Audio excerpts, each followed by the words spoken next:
할렐루야. 1월 26일 수요일입니다. 오늘도 하나님의 말씀 함께 묵상하면서 우리에게 향하신 주님의 마음과 뜻 분별하는 은혜로운 시간 되기를 소원합니다. 우리 함께 조용한 기도 드리시겠습니다.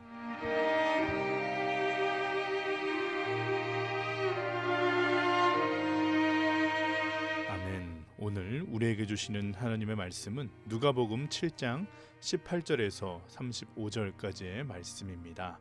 요한의 제자들이 이 모든 일을 그에게 알리니 요한이 그 제자 중 둘을 불러 주께 보내어 이르되 오실 그이가 당신 이오니이까 우리가 다른 일을 기다리오니이까 하라 하매 그들이 예수께 나와 이르되 세례 요한이 우리를 보내어 당신께 여쭈어 보라고 하기를 오실 그이가 당신 이오니이까 우리가 다른 일을 기다리오리이까 하더이다 하니 마침 그때에 예수께서 질병과 고통과 및 악귀 들린 자를 많이 고치시며 또 많은 맹인을 보게 하신지라.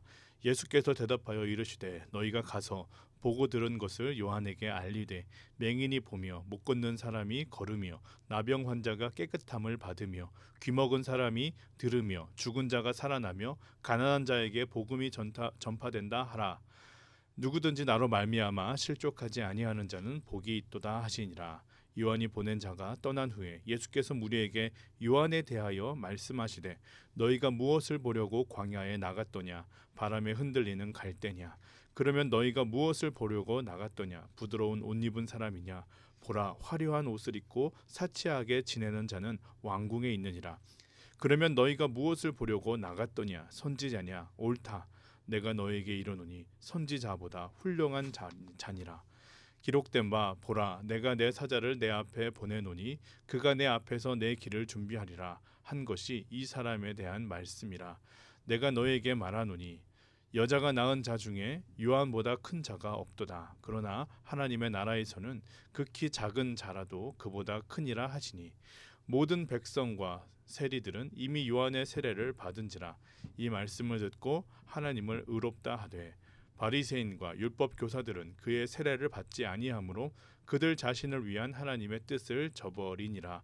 또 이르시되 이 세대의 사람을 무엇으로 비유할까 무엇과 같은가 비유하건대 아이들이 장터에 앉아 서로 불러 이르되 우리가 너희를 향하여 피리를 불어도 너희가 춤추지 않고 우리가 곡하여도 너희가 울지 아니하였다 함과 같도다. 세례 요한이 와서 떡도 먹지 아니하며 포도주도 마시지 아니하며 너희 말이 귀신이 들렸다 하더니 인자는 와서 먹고 마시매 너희 말이 보라 먹기를 탐하고 포도주를 즐기는 사람이요 세리와 죄인의 친구로다 하니 지혜는 자기의 모든 자녀로 인하여 옳다함을 얻느니라. 아멘. 이 말씀은 살아계신 하나님의 말씀입니다. 누가복음 7장의 이적들을 다시 한번 살펴보게 될 때 예수님은 거의 죽어가는 백부장의 하인을 말씀으로 고쳐주셨습니다. 그리고 나인성에 이르렀을 때 아들이 죽어 장례를 치르고 있던 한 과부를 만나시고 슬피 울던 그녀를 위로하실 뿐 아니라 그녀의 죽은 아들을 일으키는 이적을 보이셨습니다. 이러한 예수님에 대한 소문이 17절에 보면 온 유대와 사방에 두루 퍼졌다 이렇게 기록합니다. 예수님께서 이렇게 가르치시고 고치시고 하늘나라의 복음을 전하시는 공생의 삶을 살고 있을 때 예수님에게 세례를 베풀었던 세례 요한은 그 사이 억울한 누명을 쓰고 감옥에 갇히게 되었습니다. 이때는 헤롯 안티파스가 통치하고 있을 때인데요. 오늘 본문은 그러한 세례 요한에게 예수님에 대한 소문이 들려졌고 그는 예수님이 자신이 생각했던 메시아가 맞는지 의심하여 그의 제자들을 예수께 보내게 됩니다. 이것은 뒤에 다시 한번 말씀드리겠지만 세례 요한의 불안해진 마음이 예수님을 오해하게 만든 것입니다. 그리고 예수님께서는 그 세례 요한을 회상하며 그곳에 모인 무리들에게 그를 칭찬하는 말씀으로 오늘 본문이 맞춰지게 됩니다. 먼저 세례 요한이 감옥에 갇혔던 이유를 살펴보기 원하는데요. 크게 두 가지를 생각해 볼 수 있습니다. 첫 번째로는 역사가 요세푸스에 의하면 헤롯이 요한을 투옥한 이유가 그가 백성들을 선동하여 폭동을 일으킬까 염려하였기 때문이라 기록합니다. 당시 시대는 내부적으로 또 외부적으로도 불안했습니다. 헤롯의 폭정으로 인해서 유대민족 내부에서 나오는 불만이 쌓여 있었고 또 바로 옆 나라인 나바티아와 긴장 관계에 있었던 외부적인 요인도 있었습니다. 우리가 아는 헤로디아와 헤롯이 결혼하기 위해서 그는 20년을 함께 산 전처와 헤어지는데 그녀가 바로 나바티아의 공주, 즉 전략 결혼을 한 관계였기 때문입니다. 이러한 불안한 정세 속에서 세례 요한이 백성들을 선동하여 반란이라도 일으키면 어쩌나 두려웠던 것입니다. 마가는 헤로디아의 계략에 더 무게를 둡니다. 마가는 헤로디아를 아주 정치적이고 성품이 악한 여인으로 묘사하는데 세례 요한은 헤롯이 나바티아의 공주를 버리고 헤로디아와 결혼하는 것을 매우 못마땅하게 여겼습니다. 여기서 핵심은 헤로디아는 일반적인 여인이 아니었다는 것입니다. 그녀는 헤롯 안티파스의 이복 동생 빌립의 아내였습니다. 즉 동생의 아내를 취한 것입니다. 세례 요한은 이 관계를 맹렬하게 비판합니다. 그러나 세례 요한은 이미 많은 백성들에게 존경을 받고 있던 유명 인사였기 때문에 야사의 기록에 의하면 헤롯 안티파스가 일찍부터 요한을 제거하고 싶었지만 후폭풍을 두려워하였기에 뜻을 이룰 수 없었다고 기록됩니다. 그러나 헤로디아는 어떻게든 그를 옥에 가두고 죽이고자 하였습니다. 결국 그에게 누명을 씌웠고 옥에 가두었습니다. 오늘 본문의 내용은 아니지만 헤로디아의 딸 살로메를 통해 세례 요한을 죽이는 데까지 성공하는 것을 우리는 알고 있습니다. 오늘 본문은 요한의 제자들로부터 시작됩니다. 그의 제자들이 예수님의 그러한 행적들을 감옥에 있는 세례 요한에게 보고했던 것입니다. 그러자 그 이야기를 들은 요한의 반응이 이상합니다. 제자들에게 예수님께 나아가서 확인 좀 해보라는 겁니다. 그것은 당신이 과거의 예언자들과 선지자들이 말했던, 그리고 우리가 늘 염원하며 기다렸던 메시아가 정말 맞느냐 하는 것입니다. 이러한 반응은 세례 요한의 과거 태도와 비교해 보면 전혀 다른 모습이죠. 그는 이미 예수님을 맞이할 때부터 보라, 세상 죄를 지고 가는 하나님의 어린 양이로다. 나는 그의 신발끈을 풀기도 감당하지 못하겠노라. 그는 흥하여 하겠고 나는 쇠하여 하겠다. 세례 요한은 이미 예수님을 하나님의 아들로, 또 모든 인류를 죄로부터 구원할 메시아로 바라보고 있었기 때문입니다. 그렇다면 29절의 질문을 어떻게 이해해야 합니까? 그것은 세례 요한의 현재 상황과 연결해서 봐야 할 것입니다. 세례 요한은 예수님께서 진정한 구원자, 진정한 해방자이심을 알았지만 아무리 생각해도 이상한 것입니다. 그의 기대대로라면, 그의 예상대로라면 예수님은 하나님의 아들이시니 그 신적 권능으로 이 땅에 진정한 정의를 이루고 부정하고 탐욕스러운 기득권자들 심판하고 끝까지 하나님 신뢰하며 이 땅에 오실 메시아 기다렸던 그 믿음의 사람들은 고통과 압제로부터 해방시키셔야 하는데, 정작 그분의 오심을 준비하며 좋은 복음의 소리를 외쳤던 자신은 감옥에 잡혀 있고, 제자들에게 듣는 소식은 자신이 기다렸던 메시아의 모습과 너무 달랐던 것입니다. 그러니 의심이 드는 것입니다. 정말 당신이 우리가 그토록 염원했던 메시아가 맞는 것입니까? 예수님은 요한의 제자들에게 이 질문을 받으신 후에 그들에게 바로 대답을 하지 않습니다. 대신 예수님의 사역을 보게 하십니다. 21절, 예수께서 질병과 고통과 및 악귀 들린 자를 많이 고치시며 또 많은 맹인을 보게 하신지라. 그런 후에 예수님은 세례 요한의 제자들에게 이렇게 대답하십니다. 22절, 예수께서 대답하여 이르시되 너희가 가서 보고 들은 것을 요한에게 알리되 맹인이 보며 못 걷는 사람이 걸으며 나병 환자가 깨끗함을 받으며 귀 먹는 사람이 들으며 죽은 자가 살아나며 가난한 자에게 복음이 전파된다 하라. 여러분들은 어떻게 생각하십니까? 예수님께서 내가 그 메시아가 맞다고 대답하신 것입니까? 아니라고 한 것입니까? 내가 그 메시아가 확실하다고 말씀하신 것이죠. 그 제자들은 이 말을 들었을 때 무슨 말씀이신지 바로 알 수 있었습니다. 왜냐하면 예수님의 이 말씀은 이사야서의 말씀을 빗대어 하신 말씀이기 때문입니다.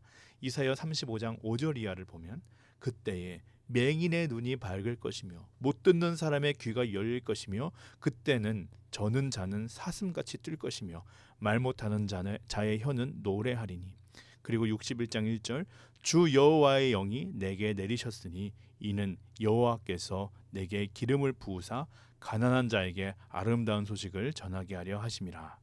예수님께서는 말로만이 아니라 직접 확인시켜 주시면서 보여주시면서 구약의 예언자들의 약속이 오늘 지금 이렇게 성취되었음을 알려주셨습니다. 바로 자신이 너희들이 기다리던 그 메시아가 맞다고 말씀하신 것입니다.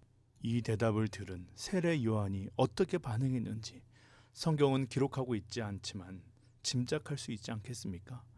예수님의 십자가 죽음을 목도한 백부장의 고백과 같이 그는 실로 하나님의 아들이었구나. 그가 고백하였을 것입니다.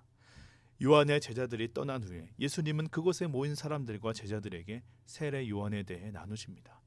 예수님은 3번이나 무엇을 보려고 나갔느냐라고 물으면서 너희가 무엇을 보려고 광야로 나갔느냐? 흔들리는 갈대냐? 부드러운 옷 입은 사람이냐? 선지자냐? 말라기 선지자는 메시아가 오시기 전에 그의 앞길을 예비할 사자로 엘리야가 올 것이다 예언했는데 예수님은 말라기를 인용하여 말씀하신 것입니다. 바로 그 선지자가 그 구약에 예언된 그 선지자가 세례 요한이다. 27절 기록된 바 보라 내가 내 사자를 내 앞에 보내노니 그가 내 앞에서 내 길을 준비하리라 한 것이 이 사람에 대한 말씀이라.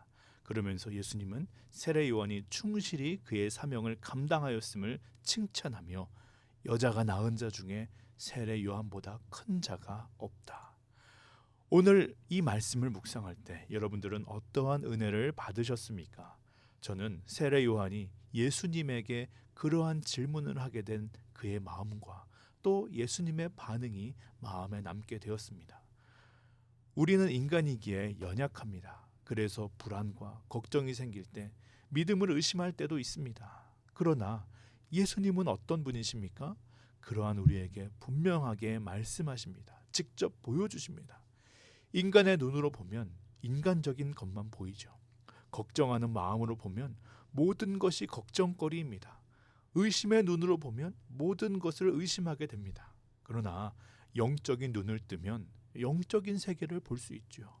감사의 눈이 떠지면 모든 것이 감사입니다. 은혜의 눈으로 보면 모든 것이 은혜인 것입니다. 세례 요한이 당한 어려운 상황, 그의 마음을 걱정과 염려로 채웠던 것입니다. 그러자 예수님을 오해하게 만들었습니다. 예수님이 병자를 고치고 죽은 자를 살리신다라는 소식을 들었을 때 그는 제자들을 보내서 엉뚱한 질문을 하게 합니다. 그런 그들에게 예수님은 다른 말 하지 않았습니다. 같은 것 보여주셨습니다. 병든 자를 고치고 낫게 했습니다. 그러나 이번에는 그것으로 인하여 믿게 되었다라는 것입니다. 확신하게 되었습니다. 같은 것을 보고 같은 것을 들었는데 언제는 그것이 불신의 이유가 되기도 하고 언제는 그것이 확신의 이유가 되기도 하는 것. 무엇을 볼 수 있습니까? 의심하는 이유. 그것은 기적이 없어서가 아닙니다.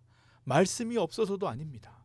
그것을 보고도 불신하고 의심하는 우리의 마음이 문제라는 것이죠.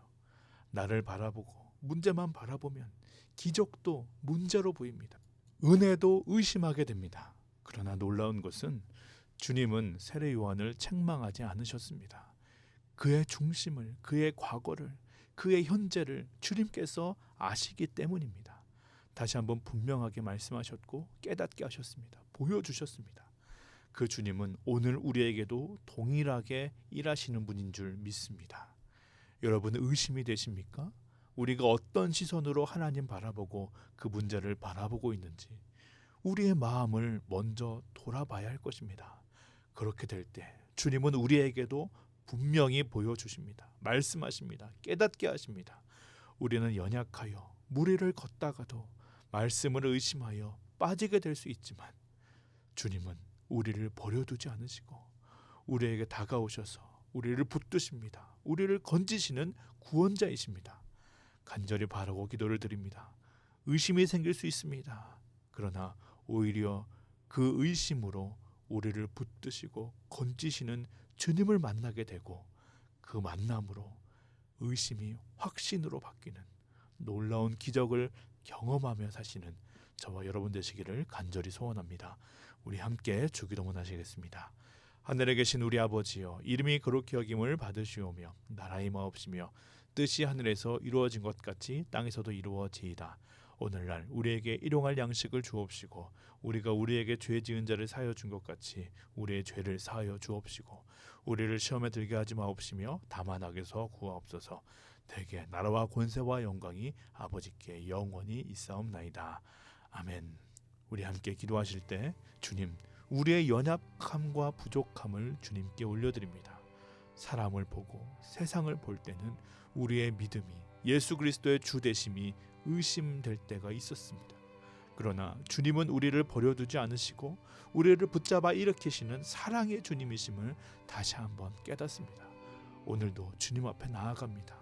우리의 연약함들, 의심하는 마음들, 문제만 바라보고 있는 우리의 시선들 주님께 올려드리오니 하나님만 바라보고 나아갈 수 있도록 주여 동행하여 주시옵소서. 오늘도 지금도 우리에게 놀라운 일들을 행하시는 주님의 역사를 바라보며 감사와 은혜를 고백하며 살아갈 수 있도록 강하고 분명한 믿음을 우리 가운데 허락하여 주시옵소서. 우리 함께 기도하며 나아가시겠습니다.